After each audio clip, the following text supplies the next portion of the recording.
The Gospel Jumpoff. Really?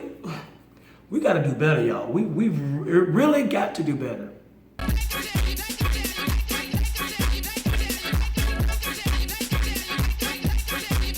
All right, y'all, this is James from the I'm Free Project. Subscribe, share, and like this video. And I want to talk to you today about something that just happened last week.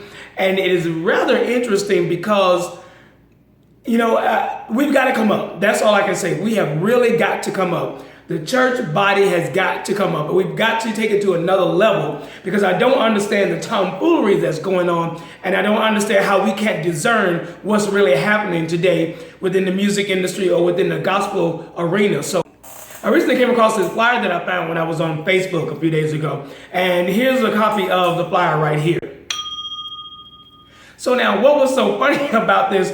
If you check it out, you'll see there are several gospel quote-unquote artists that are on this, and this was in tune or in line with the Stellar Awards that happened last week in Los Angeles. So in doing so, you know, there's offset parties around these big events, and there's like after parties and so forth. And so apparently this was another form of a gospel quote-unquote event that happened, a quote-unquote gospel event that happened during the Stellar Awards. So it appears that the people that were invited to this event were some internet sensations, and then also you had Tonex. And I'm a little surprised that they had Tonex, but actually I'm not surprised, because when I looked at the rest of the flyer and I looked at some videos that were posted online, actually I'm not surprised by who was on the list and who was top billing.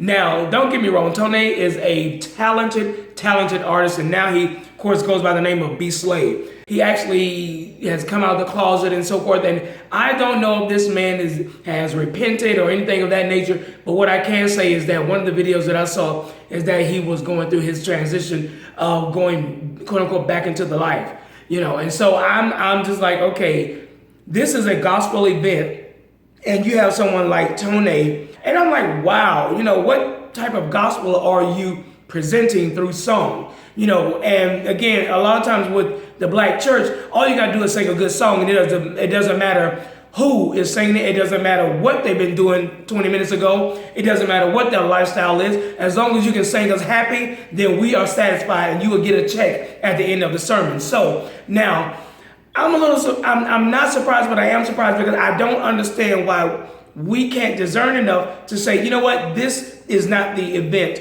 that I need to go to, or this is not the event that I need to be a part of. To the world now, and here's the funny part about it, it's actually making a mockery of the church, because see, when the world can look at it and all they can do is mock and laugh and crack jokes about it and this and that, and saying they look like this and they appear like that, and this is why I don't go to church. That's letting you know right there. They're looking at this and saying, wow, this is a joke, this is a mockery. And they're like, this is foolishness. That's basically what they're saying. But of course, they're using different words than what I'm using right now. A whole bunch of explicatives. So now, then also they had Brother Andrew Caldwell on there.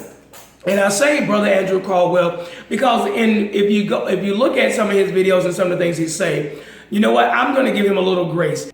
He comes across as a sincere believer. However, it comes across to me as a sincere believer who has been raised up in the Kojic way, and all you see is a lot of that churchified stuff coming out. That's the part that concerns me, because all these learned behaviors of being in church is coming out, and you see the manifestation of that through what he does. And so, and this is, I'm not trying to be mean towards the brother, but what I am saying is that a lot of those learned behaviors is that's something that he's got to put aside. And you know what, Andrew, if you see this video, I'm going to keep it real and 100 to you. As a person who has also been delivered from homosexuality, there needs to be a season in your life where you need to sit down for a minute, get off social media, and let God deal with you. And if that's 1 year, 2 years, 3 years, 5 years, whatever it may be, but sit down for a minute, because right now it appears that you are being used by the world to be made fun of. And that does nothing towards for the body of Christ. Now, you can claim to be delivered and so forth and all of that. But what I am saying is this, is that you can have the zeal without the knowledge. And if you don't put it out there in the right way, all people are going to do is just simply mock you. And I'm not saying that you need to, be walk stiff and this and that and thus saith the Lord and all that stuff. You can be real, you can be yourself, but at the same time, know what to say, how to say it, and when to say it. That's the difference.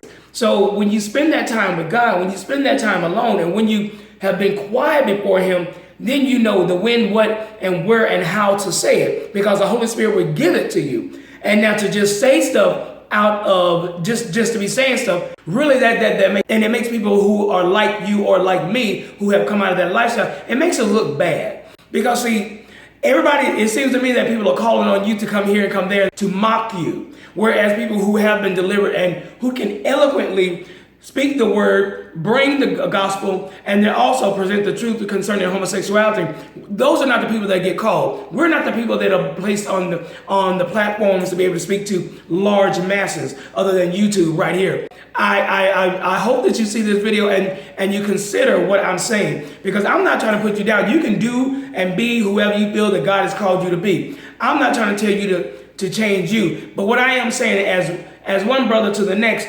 you should maybe take some time off from the social media platform, because there needs to be a time where you get seasoned before God, being ready and able and discerning. Because see, every event that sends you an invitation, you're not supposed to go to every event, because sometimes you're walking right into a pit and you're walking right into a setup. And if you don't have the discernment, then that's what you're going to get. And you're going to get used, and you're going to get mocked, and you're going to get vilified, simply because you put yourself in a place where you don't need to be. And in looking at some of the stuff that I've seen on YouTube, it appears to me that since you were also on the Gospel Jumpoff, it appears that you were there simply as a minstrel show. And that's not to say anything bad about you, but what it is saying is that you have got to be careful that simply because somebody buys you an airplane ticket, they give you a first class seat, they pick you up in a limo or an Uber or whatever it is, then they give you a free dinner and you come and host a show. That doesn't necessarily mean that that's meant for you to be there.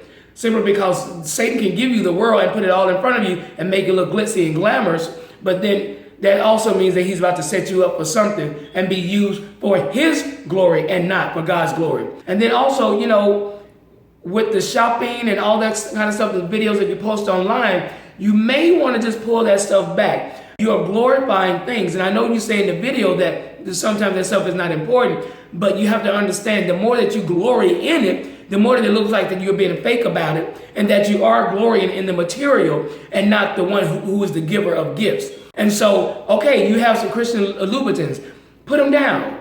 Go to Walmart, put you on some tennis shoes. Who cares? It doesn't matter. There are people around this world who wish they could put on some $9 shoes from Walmart. Things don't matter. Things do not matter. You do not have to have that. And I'm not saying you need to live like a pauper. No one is saying that. But what I am saying is that when you post videos showing that you're shopping here and you have this personal shopper and you drive this and you wear that, then you have to understand that the world is going to look at that as like, oh, here's another Christian, trying to act like they have this and they have that and trying to be better than thou and all of these things. And so you have to understand that sometimes it's nice to just pull away. Just pull away. We don't have to be in the spotlight. We don't have to always be in the center. We don't always have to be the first one to speak. Sometimes we can just sit there and just soak in and bask in God's goodness and his grace and his mercy. And you know what? And let everybody else do all the talking. Let them do all the tomfoolery. Let them do all the foolishness. And then when it's time for us to speak, then we speak with what God has given us to say. And we leave it at that. And let the chips fall where they may. So with that being said, this Gospel Jumpoff, when I look at the videos, and there's actually one video on there, Andrew, that shows that they were actually making a mockery of you, and not necessarily because they wanted you there because you're added value to the show. So understand that, my friend. Anyway, this is James from the I'm Free Project. Please note that Jesus Christ is Lord, and just because someone called you to come stand on their stage doesn't necessarily mean you have to stand in the spotlight. It's all about Jesus, and sometimes Jesus will tell you to sit down and let his glory shine through in other ways. All right, everybody take care. Peace.